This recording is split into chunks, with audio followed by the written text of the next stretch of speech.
I was king of the lonesome, but I gave up the throne. For what good is a kingdom when you rule all alone? All I want is your black hair spilling over my skin. Yes, I know I am ready to let the light in for the first time in a long time. Let it light in.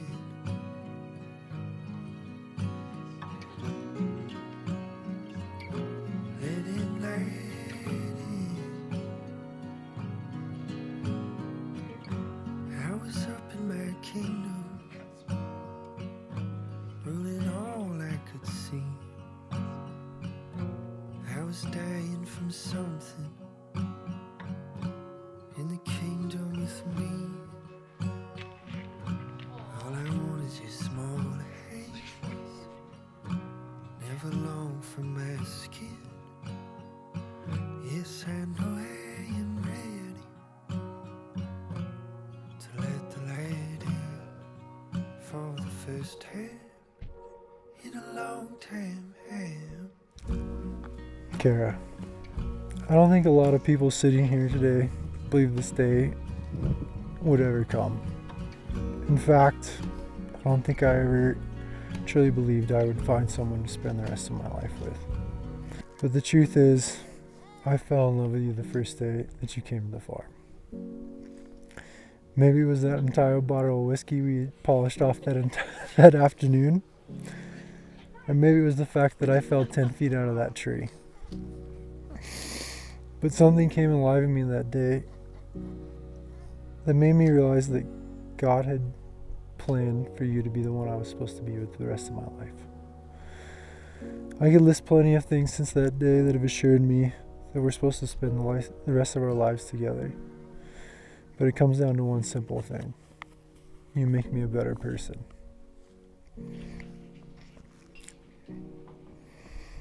Those who know me know I can be stubborn, loud, obnoxious, petty, annoying, and sometimes just a big pain in the butt.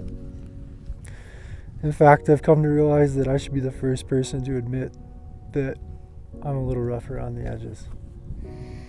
But in you, I found someone who softens those edges. In you, I found someone I can find balance.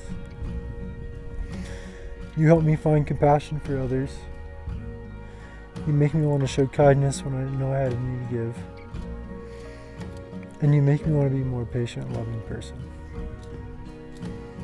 You give me strength when I want to give up. You give me hope when I can't find any. And most importantly, you brought me closer to God.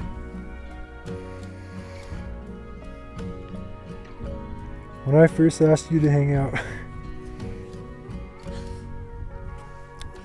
over 3 years ago, you politely declined.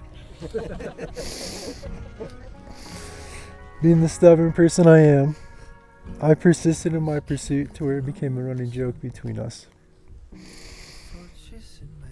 Nearly every week for 2 years, I asked you to grab that drink, and every time you were polite in your response, but it was always a firm no. Finally, being frustrated with my situation, I asked God to give me a sign, to give me an answer to the question that weighed on my heart.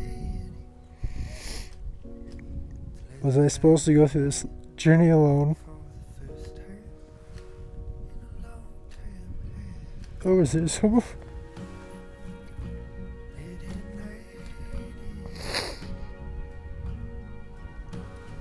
Or was there someone out there who was supposed to walk it with me? Oh, God answered my prayer. And the very next week I continued our joke and asked you again if you wanted to grab that drink. But this time, to my surprise, and I'll never forget your answer, if it's a whiskey, then yes. The rest is history. Today, before everyone here, I want to promise you 3 things.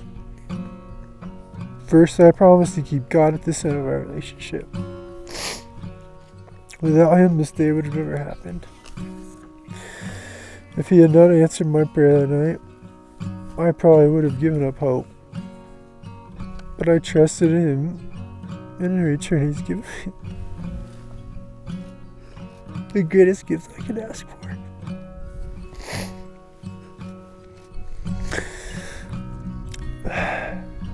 Second, I promise to be steadfast in my commitment to you. To always be there for you. To be strong for you. To be someone you can count on every day. To be someone you can lean on when times get tough. To be the person that will love you always. Even if it means I have to risk falling out of another tree to do it. Finally, and most importantly, I promise that I will pursue you every day. I promise you I will work my hardest every day to care for you, to support you, to be patient with you, and to most importantly, love you.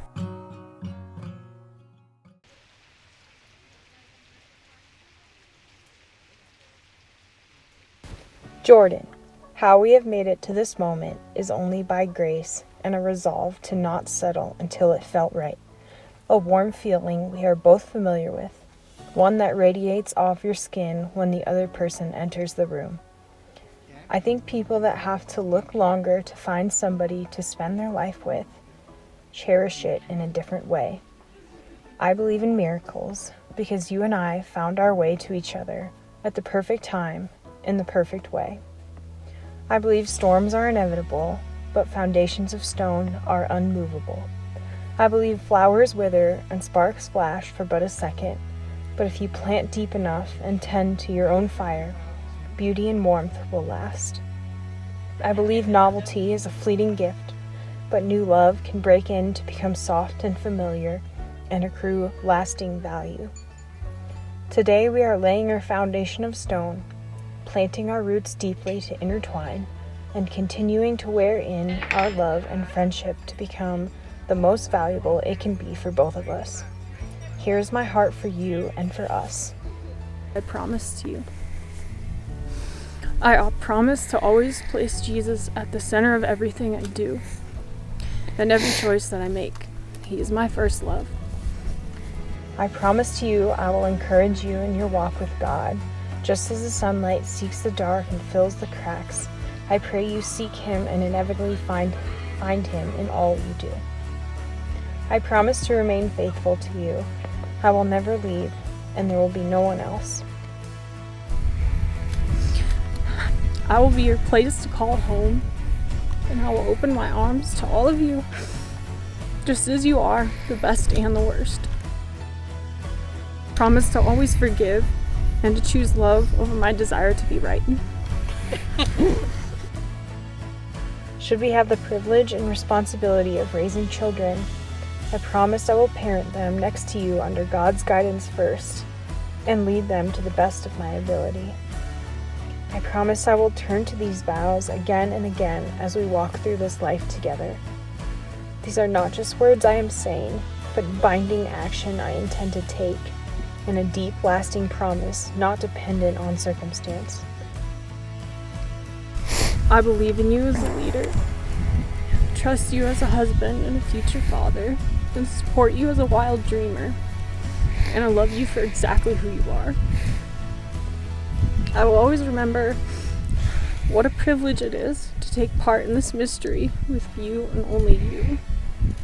You're the blessing I never knew to ask for because God gave to me beyond my wildest dreams. Jordan, you are a blanket of stars over my life, and I can't wait to love you for the remainder of my life. You may now kiss the bride. Way that you move,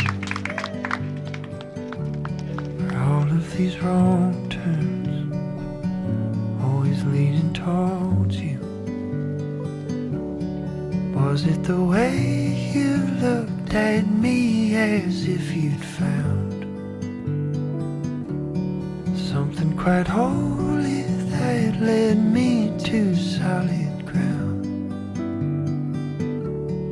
Was it your warm breath, the touch of your skin? Was it the moment when you let me in? Was it the way you said that you were terrified of all of the love that this was waking up